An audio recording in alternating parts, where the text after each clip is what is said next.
మీర్పేటలో ఘనంగా ప్రియాంక గాంధీ జన్మదిన వేడుకలు నిర్వహించారు. ఈ వేడుకలకు ముఖ్య అతిథులుగా హాజరైన చల్లా నరసింహారెడ్డి మరియు తీగల కృష్ణారెడ్డి. ఏఐసీసీ ప్రధాన కార్యదర్శి వైనాడు పార్లమెంట్ సభ్యురాలు ప్రియాంక గాంధీ జన్మదిన వేడుకలు సోమవారం మీర్పేట్ మందమల్లమ్మ క్రాస్ రోడ్లో అత్యంత వైభవంగా జరిగాయి.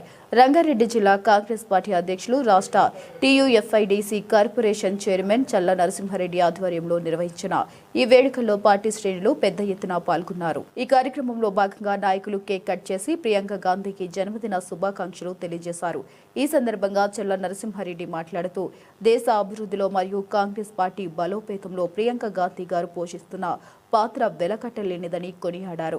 ఈ కార్యక్రమంలో మహేశ్వరం మాజీ శాసనసభ్యులు తీగాల కృష్ణారెడ్డి, పీసీసీ మెంబర్ అమరేందర్ రెడ్డి, మాజీ ఎంపీటీసీ సిద్దాల దశరథ్, మీర్పేట్ మాజీ corporator Kautha Bala Reddy, SC cell అధ్యక్షుడు Srinivas, Hanuman temple director Santosh, Meerpet Congress party అధ్యక్షులు సురేందర్ రెడ్డి, మీర్పేట్ మహిళా అధ్యక్షురాలు Padma, Arunadevi, Gangamma, social media convener Siddeshwar Chari, Shekar Reddy, Parasuram, Subhash Reddy, Murali Goud, Saidulu Yadav, Sudhakar తదితరులు పాల్గొన్నారు.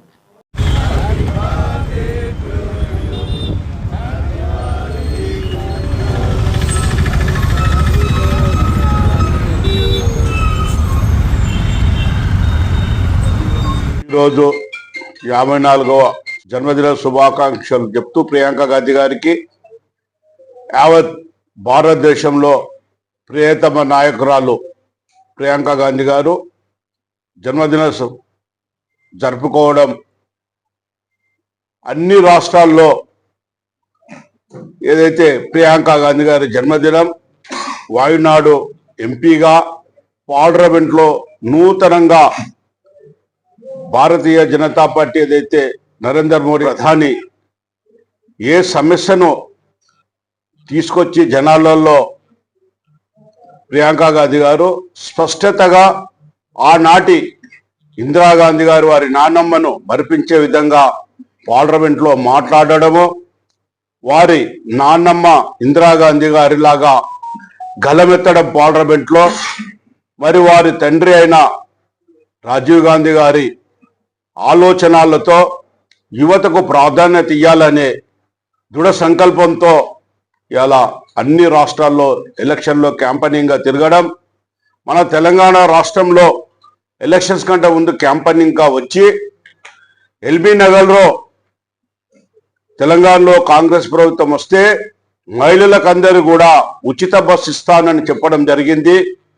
ఏదైతే ప్రియాంక గాంధీ చెప్పడమో మన ప్రియతమ నాయకుడు రాష్ట్ర ముఖ్యమంత్రి వర్యులు రేవంత్ రెడ్డి గారు కూడా ఎలక్షన్లో గెలవగానే మొట్టమొదటిసారిగా ప్రియాంక గాంధీ గారు చెప్పారని చెప్పి ఇవాళ మహిళా తల్లులకు అందరికీ కూడా యావత్ తెలంగాణ రాష్ట్రంలో ఫ్రీ బస్ వల్ల ప్రతి ఇంటికి నెలకు ఒక 3 నుంచి 4 వేలు ఆదా అవడం జరుగుతుంది. ప్రియాంక గాంధీ గారు రేపు భవిష్యత్తు తరాల్లో భారతదేశంలో మంచి పరిపాలన అందించే విధంగా ముందుకు సాగుతున్నారు.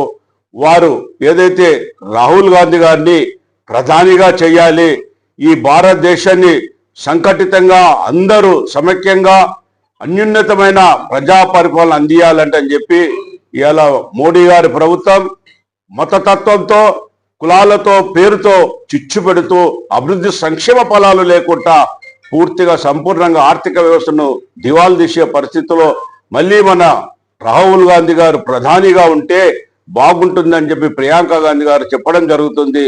వారు ఇంకా ఎన్నో జన్మదినాలు చేసుకోవాలంటే చెప్తూ మరి ఏదైతే ప్రదేశ్ కాంగ్రెస్ అధ్యక్షులు మహేష్ కుమార్ గారు ఆధ్వర్యంలో ఇవాళ యావత్ తెలంగాణ రాష్ట్రంలో అన్ని జిల్లా హెడ్ క్వార్టర్లలో కూడా జన్మదిన వేడుకలు చేయడం జరుగుతుంది.